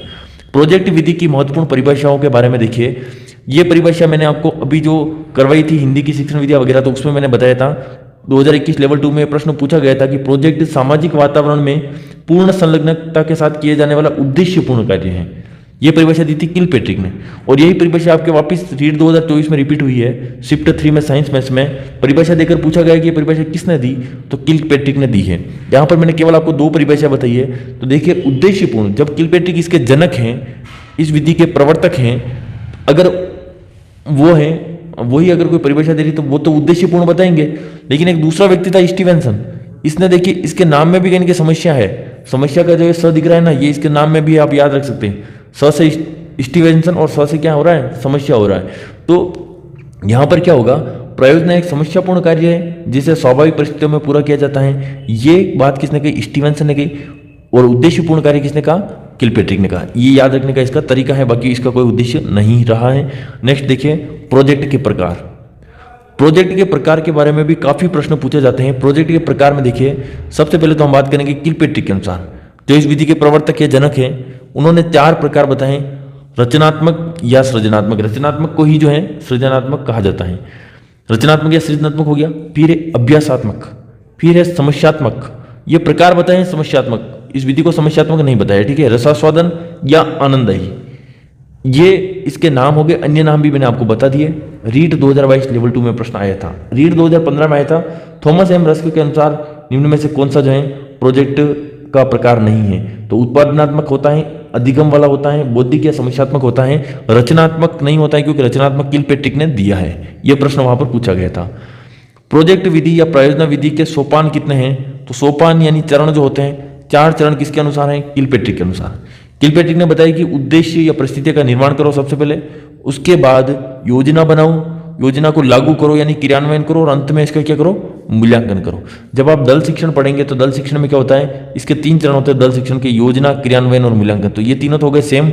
एक इसमें और जुड़ गया, उद्देश्य या परिस्थिति का क्या करना है? निर्माण करना। फिर आप देखेंगे नेक्स्ट, प्रोजेक्ट या प्रायोजना विधि जो है इसके सोपान सामान्यतः कितने हैं? तो सामान्यतः इसके कितने सोपान हैं? ये थर्ड ग्रेड 2022 लेवल 2 एसएसटी में भी इससे लेकर प्रश्न आए हैं। थर्ड ग्रेड 2024 लेवल 2 एसएसटी में भी आया है। प्रश्न ये आता है, ये नहीं पूछा जाता है कि प्रोजेक्ट विधि के चरण कितने हैं। प्रश्न ये पूछा जाता है कि निम्न में से कौन सा प्रोजेक्ट विधि का चरण नहीं है। यहाँ पर 3 चरण इसमें से दिए जाते हैं, 1 चरण नहीं दिया जाता है, किसी अन्य विधि का दिया जाता है। तो देखिए प्रोजेक्ट विधि में क्या होता है? सबसे पहले परिस्थिति का निर्माण किया जाता है, परिस्थिति को उत्पन्न किया जाता है, फिर प्रोजेक्ट का चयन किया जाता है। परिस्थिति बनाने के बाद प्रोजेक्ट का चयन किया जाता है, ये छात्र के द्वारा किया जाता है और शिक्षक के निर्देशन में किया जाता है, और शिक्षक के मार्गदर्शन में छात्रों के द्वारा किया जाता है। प्रोजेक्ट का नियोजन यानी कि प्रोजेक्ट की क्या होती है? फिर योजना बनाई जाती है, फिर योजना को क्रियान्वित किया जाता है, फिर मूल्यांकन लिया जाता है। ये नियोजन, क्रियान्वयन और मूल्यांकन बिल्कुल आप ध्यान रखिएगा, किलपेट्रिक ने भी इन तीनों को बताया था। और प्रोजेक्ट का लेखा जोखा, आलेखन या अभिलेखन, ये बिल्कुल अंत में है। तो फर्स्ट और लास्ट वाला सबसे ज्यादा इंपॉर्टेंट है, ये कई बार पूछा जाता है, ठीक है। आप इसका विशेष ध्यान रखिएगा।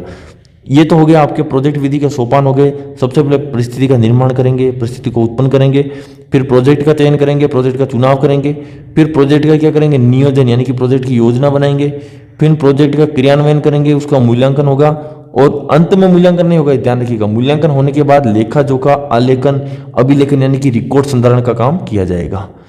प्रोजेक्ट विधि के सिद्धांत कौन कौन से हैं?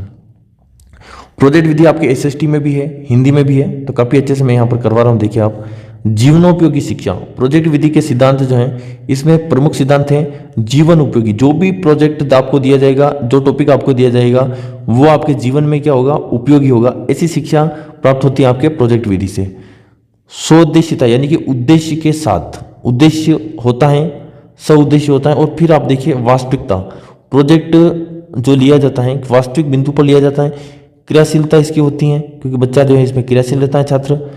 समवाय या सहसंबंध यानी को रिलेशन के सिद्धांत पर आधारित, क्योंकि बच्चे जो है कई बार मिलकर जो है इसमें काम करते हैं प्रोजेक्ट पर, तो उसमें क्या होता है? बच्चों में सहयोग की भावना का। प्रोजेक्ट विधि जो है जीसीआई यानी समूह नियंत्रित अनुदेशन जो है इस पर आधारित है। मैं आपको अनुदेशन के 3 प्रकार और अनुदेशन के तीनों प्रकार के अंदर कौन कौन सी शिक्षण विधियां शामिल होती है वो मैं आपको बिंदु जो है शिक्षण के जो सामान्य टॉपिक करवाऊंगा तब आपको करवा दूंगा, या फिर अगली क्लास में मैं आपको करवा दूंगा। यहाँ से क्या सामाजिक विषय में अधिकांश प्रश्न पूछे गए हैं, और ये जीसीआई वाला जो है ये आप इंपॉर्टेंट ध्यान रखिएगा। इसके अंदर एक और विधि है, और बाकी जो 2 ग्रुप और हैं उसके अंदर भी जो विधियां हैं वो मैं आपको अगली क्लास में बताने वाला हूँ। रीट 2015 शिफ्ट 3 में प्रश्न पूछा गया है, प्रोजेक्ट विधि से संबंधित है। प्रोजेक्ट विधि यहाँ पर हमारी खत्म होती है। उसके बाद हम देखेंगे, प्रोजेक्ट विधि के बाद हम देखेंगे कि आपके सामने विधि है मस्तिष्क उद्वेलन विधि, यानी कि ब्रेन स्टॉर्मिंग जिसको कहते हैं। ब्रेन स्टॉर्मिंग कई बार हिंदी में भी लिखा हुआ जाता है नाम, तो ब्रेन स्टॉर्मिंग ये आप ध्यान रखिएगा। ब्रेन स्टॉर्मिंग जो विधि है उसमें क्या होता है? मस्तिष्क को जो है झंझावत, विप्लव या आवेश की अवस्था में लाया जाता है, इसलिए इस विधि का अन्य नाम है मस्तिष्क झंझावत, मस्तिष्क विप्लव और मस्तिष्क आवेशक। कई बार इसको मानस उद्वेलन भी कहा जाता है। मस्तिष्क को जो है मानस उद्वेलन भी कहा जाता है, ये आप ध्यान रखिएगा। प्रवर्तक जो है इसके कौन है? अलेक्स एफ ऑसबॉर्न है। साइकोलॉजी में भी ये प्रश्न पूछा जाता है क्योंकि साइकोलॉजी में एक टॉपिक है सृजनात्मकता, तो वहां पर सृजनात्मकता से जुड़ी हुई ये विधि है। इसमें क्या होता है कि इस विधि का मुख्य आधार यह है कि एक व्यक्ति जो है उसकी अपेक्षा व्यक्तियों का जो समूह होता है वो अधिक विचार व्यक्त कर सकता है। तो बिल्कुल सही बात है, अगर किसी एक व्यक्ति को कहा जाए कि किसी एक बिंदु को देकर के उसके ऊपर जो है विचार व्यक्त करें, तो वो व्यक्ति जो हो सकता है 2 विचार, 3 विचार, 5 विचार, लेकिन अगर किसी समूह में दिया जाएगा वो टॉपिक, तो उस पर 50 जो है विचार अलग अलग आ सकते हैं। तो इस टॉपिक टॉपिक को देकर छात्रों से चिंतन को बढ़ावा देकर विचार क्या किए जाते हैं, आमंत्रित किए जाते हैं। एक बात आप ध्यान रखिएगा, इसमें आलोचना नहीं की जाती है। इस टॉपिक, इस जो शिक्षण विधि है मस्तिष्क उद्दोलन, इसमें आलोचना नहीं की जाती है, ये बात आप ध्यान रखिएगा।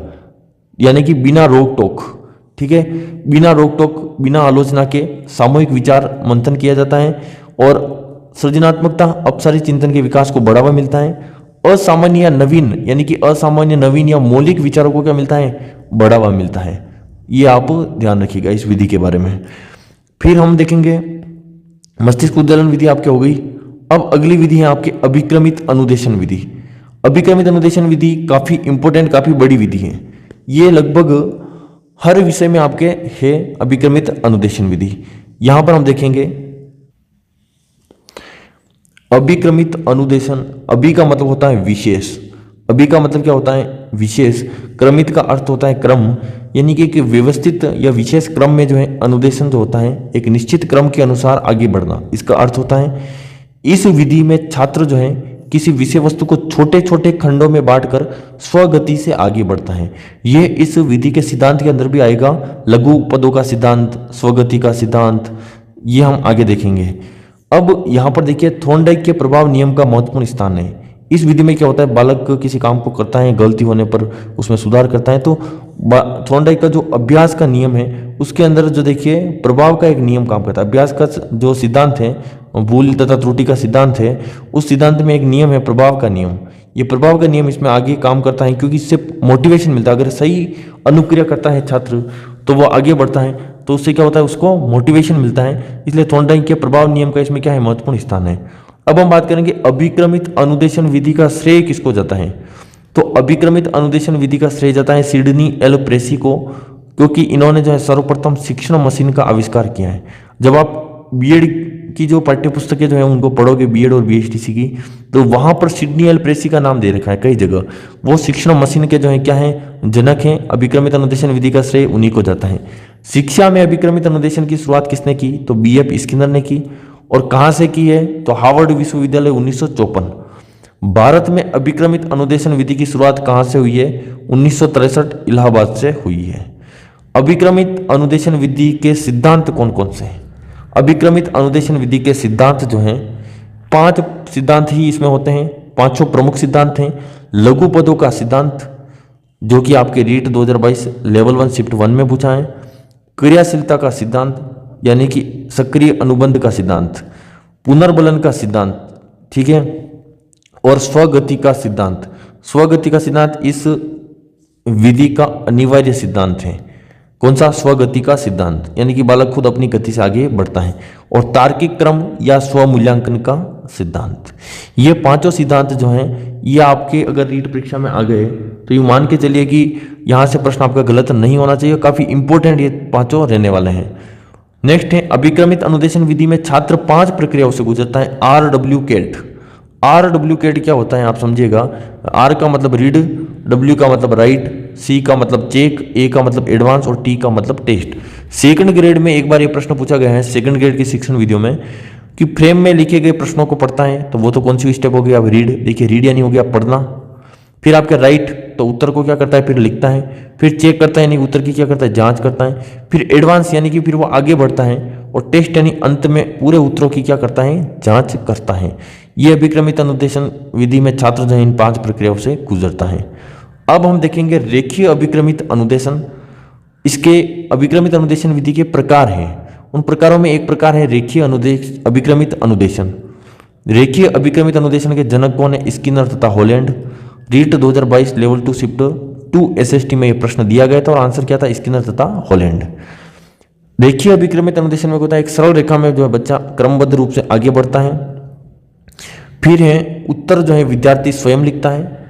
स्वगति का सिद्धांत है यहाँ पर। छोटी कक्षाओं के लिए उपयोगी है, छोटी कक्षाओं के लिए उपयोगी है रेखीय अभिक्रमित अनुदेशन।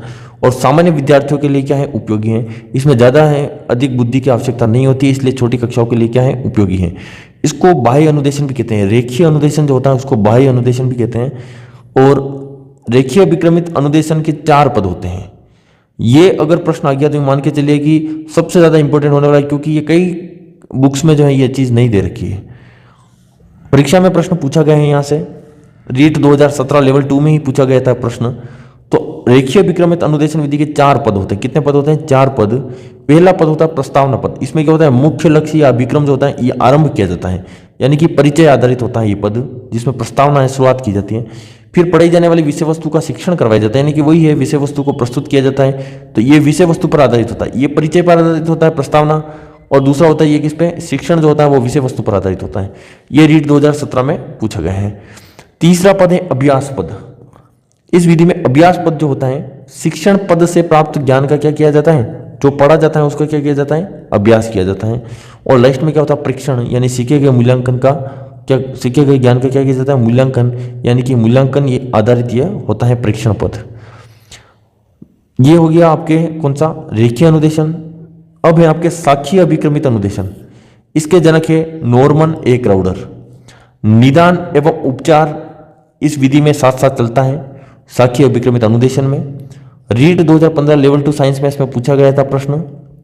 अब ध्यान रखिएगा, क्रमबद्धता का इसमें क्या रहता है? अभाव, क्योंकि रेखीय जो होती है, रेखीय वाला, उसमें एक सरल रेखा में चला जाता है, तो उसमें बाह्य अनुदेशन भी कहते हैं। जबकि साखी अभिक्रमित अनुदेशन में क्या होता है? इस प्रकार से आगे यूं बढ़ा जाता है। तो ये क्या होता है आपके?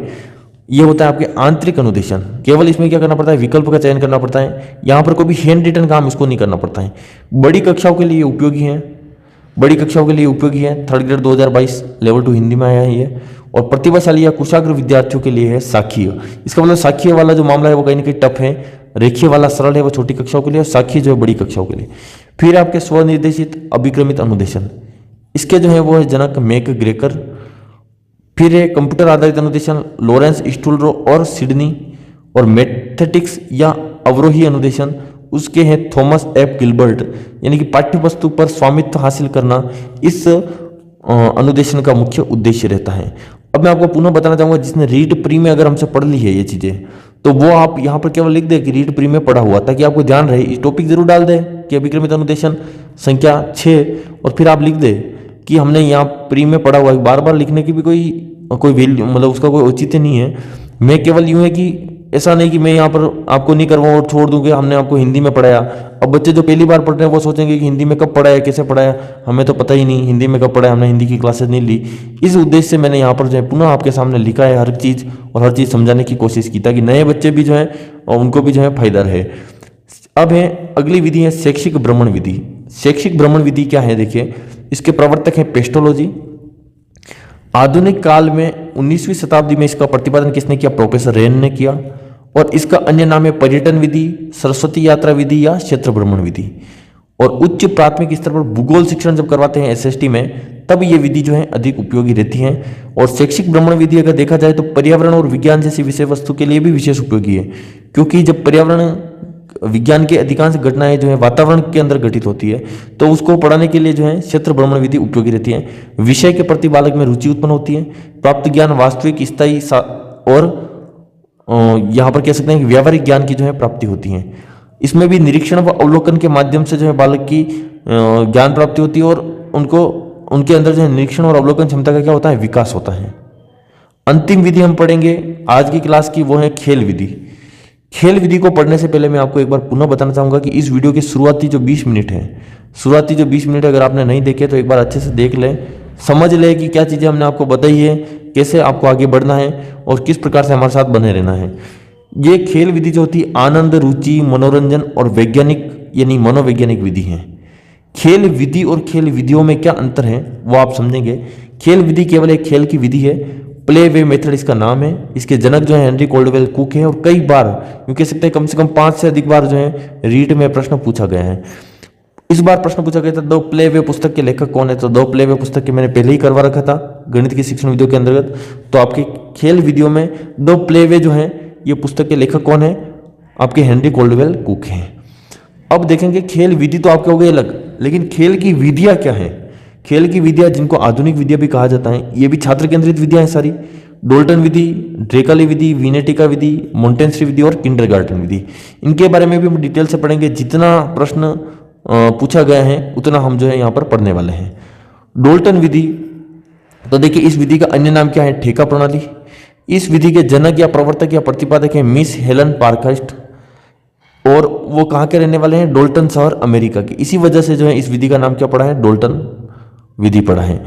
इसका स्तर जो है माध्यमिक स्तर है। रीट 2021 लेवल 1 में ये प्रश्न पूछा गया था, निम्न में से कौन सी प्राथमिक स्तर के लिए उपयोगी नहीं है। अब प्राथमिक स्तर के लिए उपयोगी नहीं, इसका मतलब माध्यमिक के लिए, तो वहां पर चयन किसका किया गया था, डोल्टन विधि का। मिस हेलन पार्कहर्स्ट इसके जनक है। रीट 2022 शिफ्ट 2 और शिफ्ट 3 दोनों में प्रश्न पूछा गया था। डोल्टन विधि से जुड़े महत्वपूर्ण तथ्य, तो पहली बात तो है कि इस विधि में कक्षा के स्थान पर क्या होती है, प्रयोगशाला के महत्व को बढ़ावा दिया गया है। अध्यापक बच्चों को पाठ का क्या देता है, ठेका देता है, इसीलिए इस विधि का नाम क्या है, ठेका प्रणाली। क्या है, ठेका प्रणाली इसको कहा जाता है। इसमें असाइनमेंट या दत्त कार्य जो होता है, सप्ताह भर के कार्य को कहा जाता है असाइनमेंट या दत्त कार्य। पाठ को इकाइयों में बांटा जाता है और अध्यापक की भूमिका पथ प्रदर्शक के रूप में होती है। डोल्टन विधि की यहाँ पर बात हो गई। अब है ड्रेकाली विधि। ड्रेकाली विधि को ओविड विधि भी कहा जाता है, क्योंकि ओविड ड्रेकाली ने ये दी थी, इसलिए इस विधि का नाम जो है ओविड विधि भी कहा जाता है। ओविड ड्रेकाली इसके जनक हैं। निवास जो है उनका भी अमेरिका है और आयु वर्ग जो है वो 4 से लगाकर 19 वर्ष के बालक जो है उनके लिए और कौन कौन से तथ्य जो है वो आपके लिए जानना जरूरी है। ड्रेकाली विधि से जुड़े महत्वपूर्ण तथ्य में देखिए, मानसिक रूप से ग्रसित या मानसिक रूप से विकृति युक्त बालकों की शिक्षा हेतु ये विधि उपयोगी है। 3rd ग्रेड 2022 लेवल 1 में पूछा गया है। और गुरुकुल की तरह इसमें भी क्या होता है, आवासीय शिक्षा होती है, जैसे सुबह तो होती है भाषा की शिक्षा और शाम को होती है गीत या संगीत या खेल की शिक्षा। अब आवासीय विद्यालय में आप ध्यान रखिएगा, नवोदय विद्यालय भी क्या है, आवासीय विद्यालय है। नवोदय विद्यालय की स्थापना 1986 की राष्ट्रीय शिक्षा नीति के तहत हुई थी और ग्रामीण क्षेत्र के प्रतिभाशाली बालकों के लिए जो है नवोदय विद्यालय की स्थापना की गई थी। ये आप शैक्षिक परिदृश्य के दृष्टिकोण से याद रख सकते हैं। अब हम आगे देखेंगे विनेटिका विधि। विनेटिका विधि के जनक है कोल्टन वॉसबर्न। ये विधि जो है विनेटिका शहर अमेरिका में और प्राथमिक स्तर के बच्चों के लिए उपयोगी है।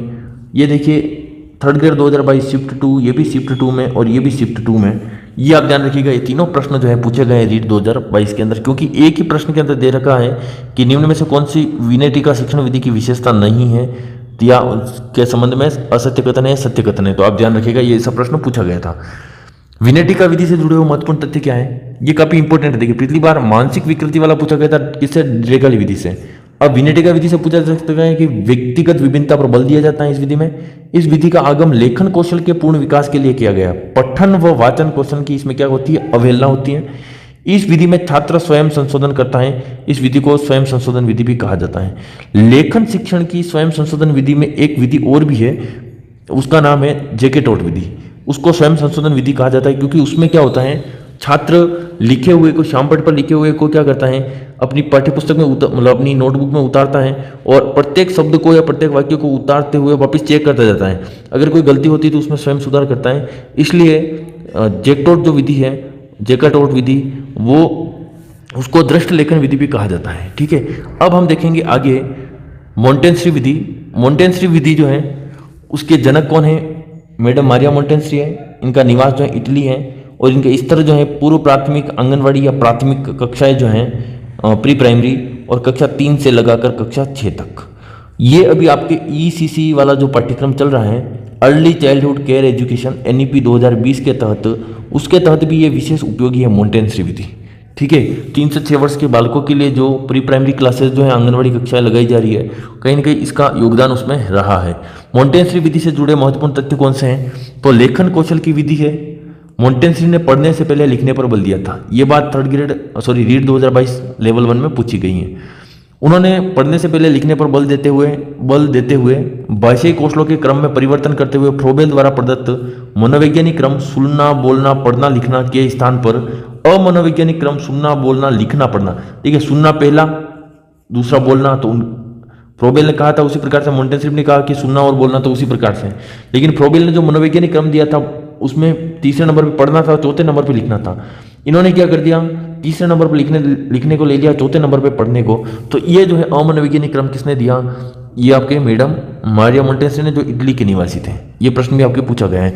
अब एक इंद्रियों द्वारा शिक्षण पर आधारित विधि कौन सी है, मोंटेंसरी विधि है। रीट 2022 लेवल 1 में पूछा गया है। सर्वप्रथम देखिए कलम पकड़ने का अभ्यास करवाया जाता है इस विधि में। वर्णों की आकृति वाला उपकरण भी जो है इस विधि से संबंधित है। उभरी हुई आकृति वाले वर्णों की शिक्षा जो है वो भी इसमें दी जाती है। रेगमाल, रेतमाल, लकड़ी के गुटके या सांचे का उपयोग किया जाता है। जैसे क्या होता है कि जैसे क नाम का कोई उपकरण है, मतलब कोई एक डिजाइन बना दी, खांचा बना दिया, उसके अंदर क्या किया, मिट्टी को भरा या किसी चीज को, चौक पाउडर को उसमें भर के उसमें क्या किया, उंगलियां घुमाए। और कई बार क्या होता है कि फिर उसको सांचे से बाहर निकाला जाता है। जैसे अब ईंट पर किस प्रकार से बनाई जाती है 3D रूप में, खांचे में या सांचे में तैयार की जाती है, उसको बाहर निकाला जाता है। फिर बच्चा क्या करता है, इसके ऊपर उंगली घुमाता है। तो ज्ञानेंद्रियों के माध्यम से जो है शिक्षा इस विधि में प्राप्त की जाती है, प्रदान की जाती है। खेल, स्वतंत्रता, क्रियाशीलता का सिद्धांत इस विधि में काम करता है। अब है देखिए मोंटेसरी विधि में ये ज्ञानेंद्रियों के शिक्षण वाला, ये काफी इंपॉर्टेंट है, ये आप ध्यान रखिएगा। नेक्स्ट हम देखेंगे किंडरगार्टन विधि। किंडरगार्टन विधि जो है ये किसने दी थी? इस विधि का अन्य नाम है बालोद्यान विधि। इसके जनक या प्रतिपादक हैं अगस्त फ्रोबेल। इनका निवास है जर्मनी और इस तरह इनका प्राथमिक स्तर और आयु वर्ग है 4 से 8 वर्ष। ये पूरा पेज जो है वो इंपॉर्टेंट है आपके लिए। रीट पात्रता में भी यहाँ से 2 प्रश्न पूछे गए थे, यहाँ पर नोट डाउन करना मैं भूल गया हूँ। एक तो इनकी आयु वर्ग से पूछा गया था किंडरगार्टन विधि का, और एक शायद इनके जनक या इस विधि के कोई विशेषता के बारे में पूछा गया था। किंडरगार्टन विधि से जुड़े हुए महत्वपूर्ण तथ्य कौन कौन से हैं? किंडरगार्टन जो है जर्मन भाषा का शब्द है और जिसका अर्थ क्या है, बच्चों का बाग। रीट 2022 लेवल 2 शिफ्ट 3 में चीज पूछी गई है। रीट 2017 लेवल 2, रीट 2017 लेवल 2 में और रीट 2021 लेवल 2 में क्या पूछा गया है? किंडरगार्टन। देखिए किंडर का अर्थ होता है बच्चे, बच्चे यानी कि पौधे।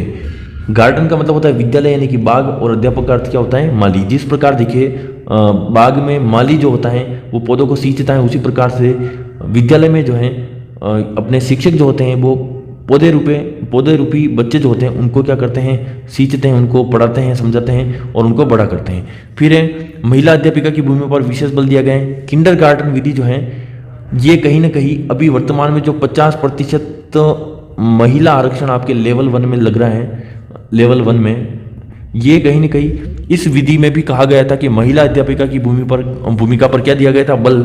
छोटे बच्चों को गीतों व खेलों के माध्यम से शिक्षा पर बल। तो ये महिलाओं के लिए तो ये विधि जो है ये कहीं ना कहीं वरदान है, लेकिन पुरुषों के लिए ये विधि क्या है? अभिशाप है। फिर आप देखेंगे भाषा के व्याकरण एवं साहित्य की शिक्षा इस विधि में नहीं दी जाती है।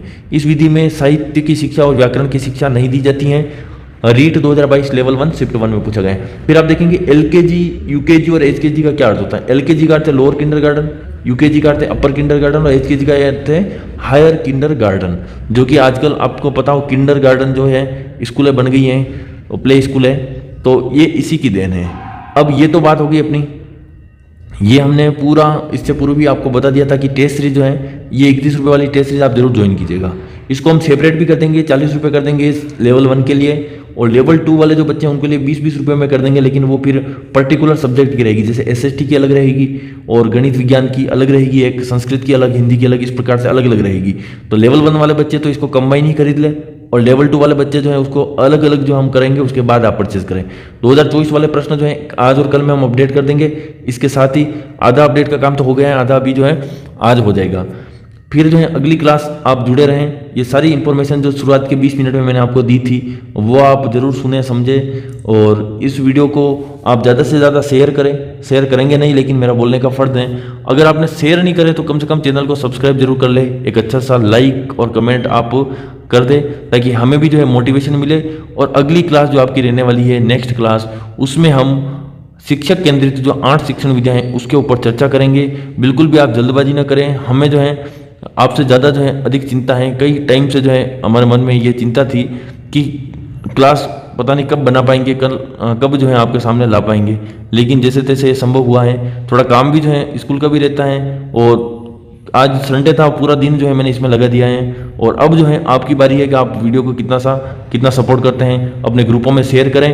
और मिलते हैं नेक्स्ट वीडियो में, तब हम बात करेंगे इन 8 बची हुई शिक्षण विधियों के ऊपर, और 4 ये दोनों जो है यहाँ पर कंपेयर करके, 2 तो छात्र केंद्रित और 2 शिक्षक केंद्रित शिक्षण विधियों के बारे में। आपको क्लास कैसी लगी आप कमेंट करें। तब तक के लिए जय हिंद, जय भारत।